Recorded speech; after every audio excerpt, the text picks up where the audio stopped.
Hey guys, Rob from Georgia here with you, aka VHS82 apostrophe, with another edition of my Something Weird, Just a Thought.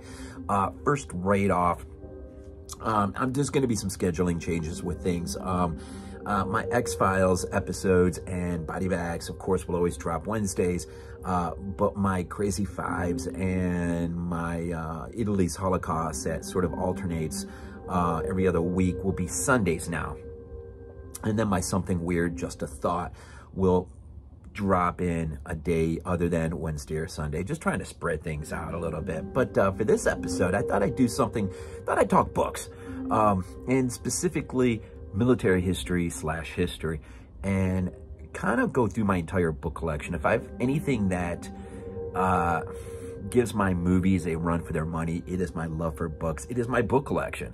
And so I figured I would just like film, maybe just hit it, you know, subtopically, you know, and start with a few hobbies of mine. Start with World War I. And, you know, it just, I guess Ukraine has got me thinking, not enough people are reading about just how horrific the nature of war really is. Because, you know, it's just like there's people in power that just are really tempting fate with taking something that ought not to be and allowing it to become something unforgettably horrific. And of course, technology today offers the opportunity that war can somehow be even worse than it has been in the past. And so, I don't know, it's been kind of on my mind. But anyways, I don't know where to start. I've never really done anything like this before. So let me just start with film.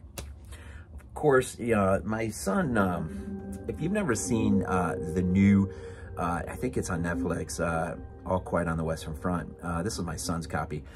Sam, who is a Thursday reviewer. This movie is absolutely phenomenal. If you hadn't seen it, you really do need to see it.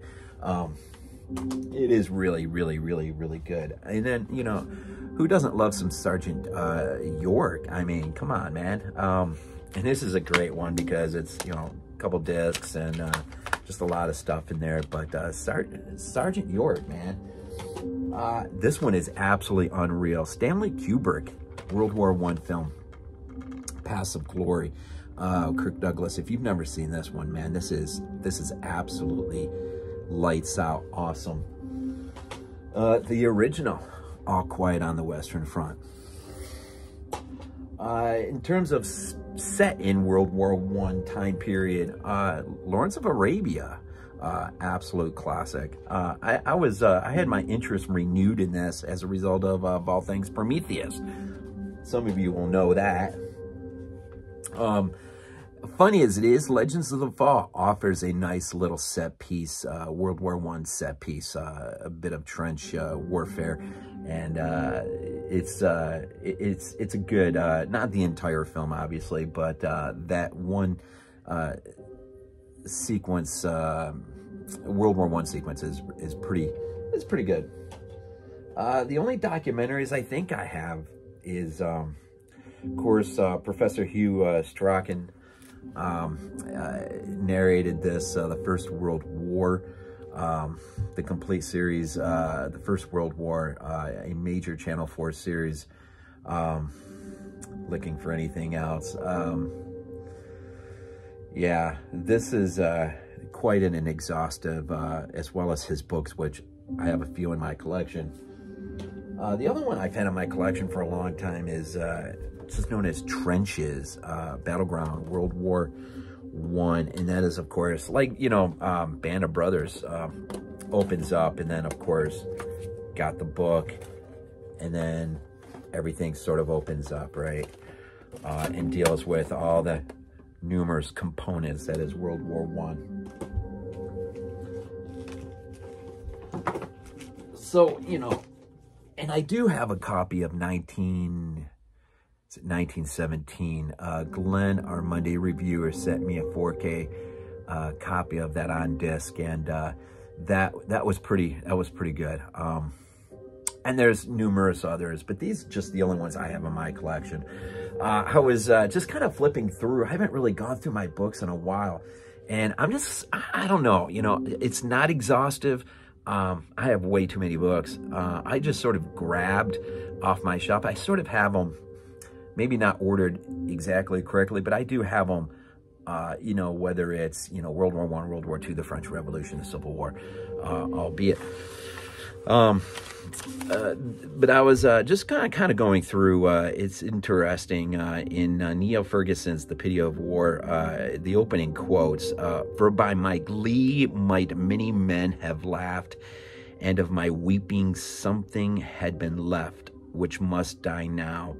I mean the truth untold, the pity of war, the pity war distilled." Wilfred Owen. And I do believe I have another Wilfred Owen quote down below. I put in, I don't know, 6, 7 quotes, I think. Just ones that kind of jumped out at me. And the other he includes here is, "The sinister spirit sneered, it had to be, exclamation point. And again, the spirit of pity whispered, why? And isn't that the question with all war? Is ultimately the question ends up becoming, why? How did we get here? What had we not? World War I in particular could have gone several different ways had there been perhaps maybe better leadership. Assuming the war explodes anyways, how it ends definitely could have gone different ways in terms of perhaps an early peace settlement,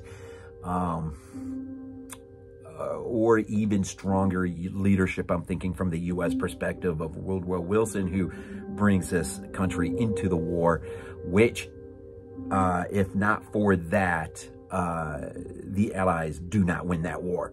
That is just simple. Germany will win that war. Now, albeit exhaustively, probably. And what does Europe look like? It really depends on when they win the war. Remember, you know, Russia falls to the Bolshevik Revolution in 1917, which ends the two-front aspect of the war and allows Germany the ability to knock both France and England out of the war, perhaps. Maybe it's easier if it happens a little bit earlier. Obviously, the war is not going to end in a year once the initial Schlieffen Plan fails. That is Germany's plan to get around the idea of being encircled. And this is, of course, you know, the alliances and how things were, you know, worked up, which unfortunately maybe Bismarck was too good at creating a spiderweb effect, and those who came after him just were not up to the task, I think, of administering those alliances in a way that could have avoided the great catastrophe. Anyways, you know, there's a lot of components of World War I that fascinate me. The Eastern Front, the whole component of unrestricted submarine warfare, its use of it, the aspect of total war. I think World War I is a war you cannot compare it to World War II in terms of being superficially, you know, the good guys versus the bad guys. I think that is so, you can't look at World War I like that. Now, World War II, obviously, you'd have to be out of your mind to side with the Nazis or with Imperial Japan. But with World War I is not near as clear. So anyways, let's get into the books. I thought I would start off with just some good books I have in my collection in terms of big picture view. I love big picture view of things and military history. This first one, man, John Keegan's The Face of Battle is absolutely out of this world, man. A few select essays in here in which he is able to talk about some things here in terms of military history. Agincourt, Waterloo, of course, the Somme, 1 July 1916, and of course looking at what the future holds in terms of battle. But The Face of Battle by Keegan is absolutely awesome. Of course, anyone interested in military combat history, whatever, Clausewitz's On War is an absolutely must, right? Also, I found one of the, it's absolutely fascinating read to get into, but Sun Tzu's The Art of War, just absolutely fascinating.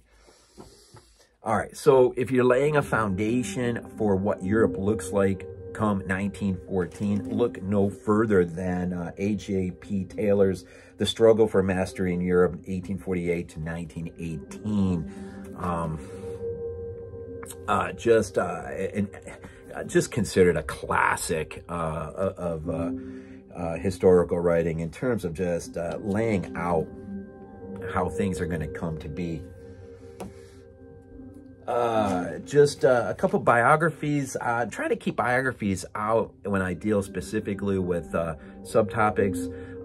But this guy's neat. I mean, this guy is so important to understanding how Germany comes to be what Germany is. And that is, of course, Otto von Bismarck. Here's an early biography by Werner Richter. And a lot of these you could probably find on Amazon. An even older one. This is a really good one here. Just Bismarck, Emil Ludwig. And I'm sure I got another one. I'm sure I got another one somewhere. But two classic books on understanding who Bismarck was. All right. I shared with you the quote. Niall Ferguson is a man who has written The Pity of War is a fantastic book, but it will challenge you in terms of how you view the war. It is a bit controversial in the sense that, and he's not the only one. The more you really read, there is a question as to is it really necessary that England even gets into this war? The idea that this moves from a continental war to an international war. Once England comes in, it's not long before the United States will come in, and that, of course, changes the trajectory of how this war will ultimately end. If left to a continental war, well, obviously, it's going to have a much different ending, and Neil argues that ending ought not to frighten anyone. Germany and Europe probably would have looked, he argues, not much different than Europe looks. Well, not maybe today, but let's go back a decade or so ago before things started getting a little too crazy with Russia and everything else. But The Pity of War is very, very, very interesting.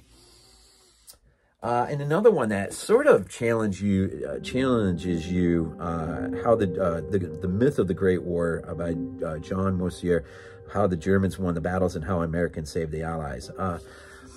You don't really need a book like this to understand that without American intervention, there's no way the Allies would have won that war.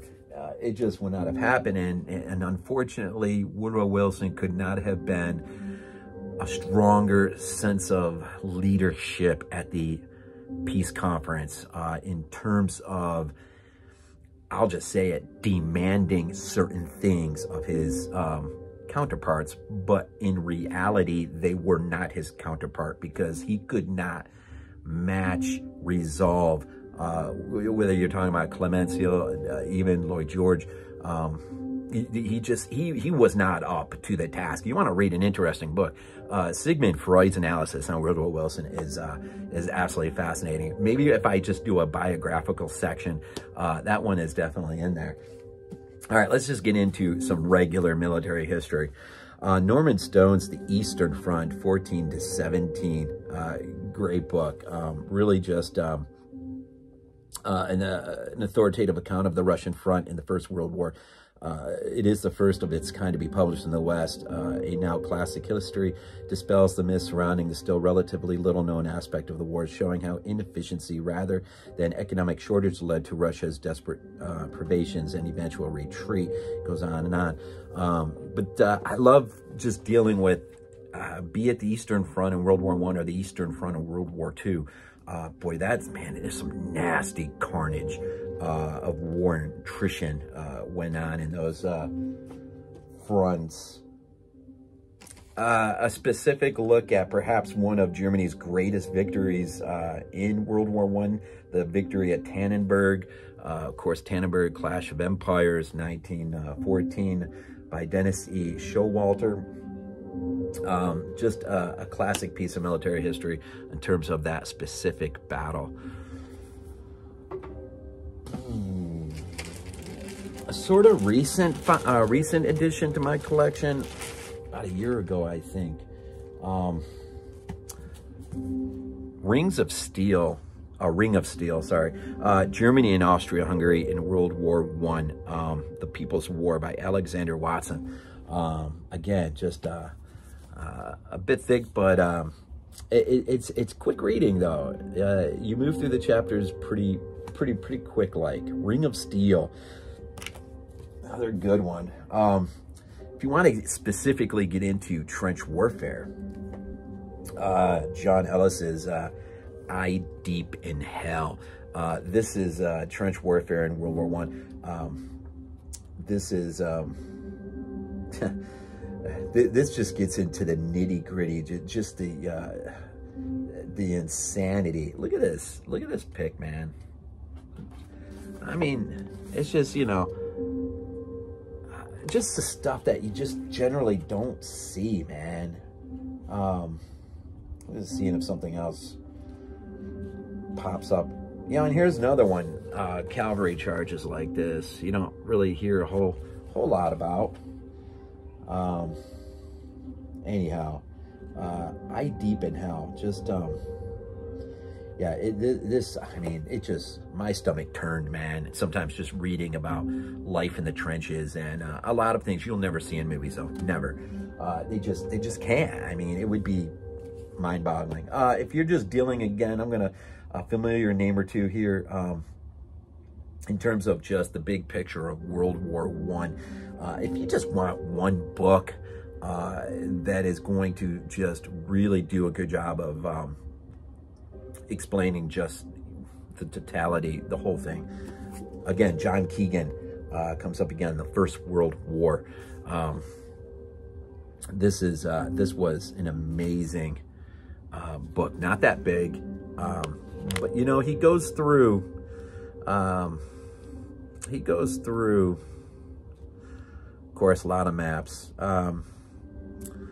You know, the European tragedy, the war plans, crisis, 1914, all the way through, you know, the Western Front, just all the way through the whole thing. But he does it in such a way that it's really easy, or easier to sort of digest, I guess. An old one in my collection, The Great War, 1914 to 1919 by Thomas H. Russell, a really old one. Not sure, and in fact, I got some World War I letters in here, actually, the real thing. Trying to see what the date is on this. Let's see if I see it real quick. 1919, I believe it is.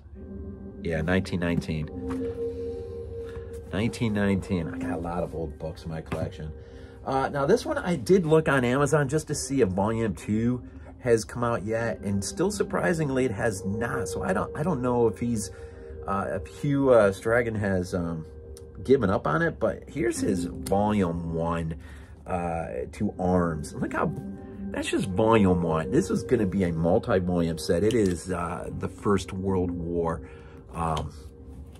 and I think this one just goes. Let me see here. It does give you the origins of the war, the Western Front in 1914, the Eastern Front in 1914, war in the Northern Waters, 1914-1915, and the Pacific, 1914-1917. It takes us into the Sub-Saharan Africa, Turkey's entry, Germany's global strategy, and of course, financing the war, and industrial mobilization. It is. I would never suggest something like this to somebody who doesn't know much about World War I to try to take on this kind of an exhaustive, God, this is crazy.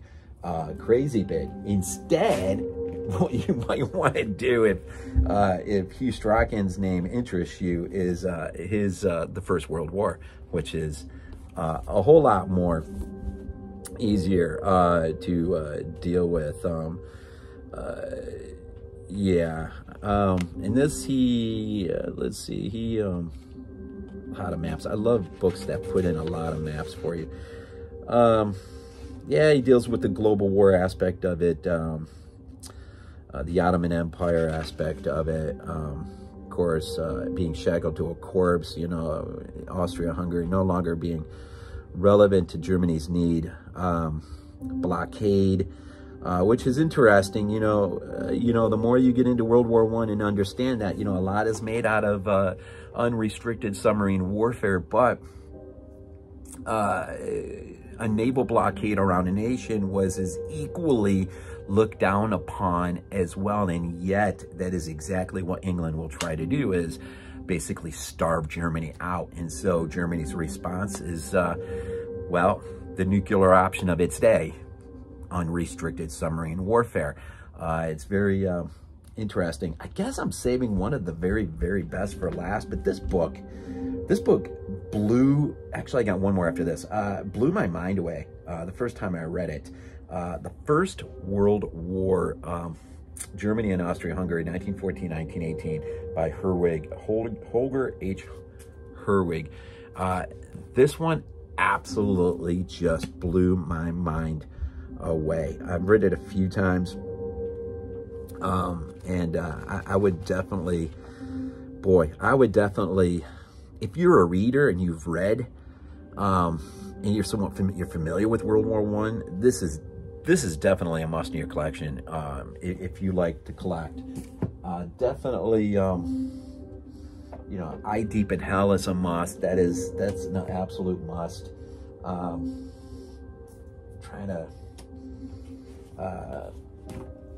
course, the First World War, John Keegan, absolute must. And understanding how Europe gets to where it is, of course, A.J.P. Taylor's book. And I just love piecing things together, right? And the last one I want to show you is it's an antique. I think it was published before World War II. I want to guess around 1937, maybe.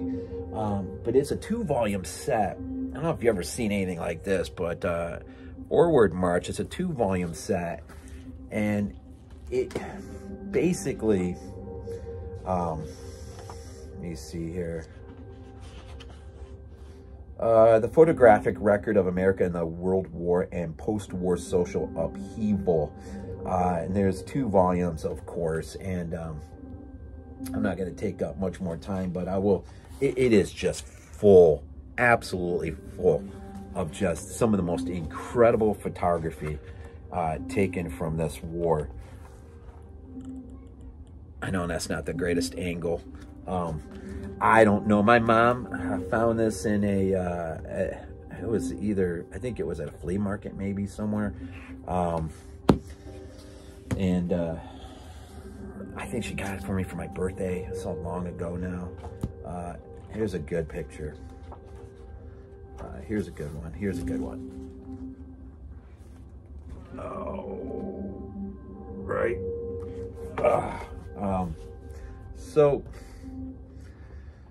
yeah. I'll just show you another one. It's just, you know, what you're getting here. World War I. So that's basically my World War I collection. I probably have other things somewhere. Not sure exactly how much more, but I kind of want to get back into my book collection and at least mentally start to realize exactly what I have and if there's anything out there I'm looking for or what I need to look for. Like, you know, I'm curious to be reminded that something like this is only 1 volume, and to find that there's never been a volume 2. I've found that a few times where a historian, for whatever reason, I don't know, maybe life just gets involved. They set out with good intentions. Maybe it's a 3-volume set, and for whatever reason, they just never get that 2nd volume out. But again, this is such, and no, I have not read this, and I have read most of my stuff, but there are some things that, I don't know if I was just holding off to the second volume, but that's just, look, I don't mind big books, but there's just something, I don't know, a little bit exhausted just looking at that thing. So, and again, if you haven't seen the new All Quiet on the Western Front, highly suggest that. 1917 was a pretty good film. This is amazing, absolutely amazing film. And so, yeah, I don't know if you'll like it or not. If you want me to, I may do it anyways, but I figure maybe either halt my, well, World War II I'll have to break up. I've got way too big a World War II section. I do have a nice French Revolution section that is, I can do in one video. And then, of course, the Civil War, and then all the other small aspects of history, my biography collection. So anyways, just stop there for now, I guess, and just kind of give you a little dose. This is how I got started back in college. I had a good history professor who had quite a library himself, and I just, back in the old days, man, I just sat with a pencil and pad of paper and just wrote authors down, books down, and that in between half.com, library sales, Amazon, of course, eBay, friends, gifts, right?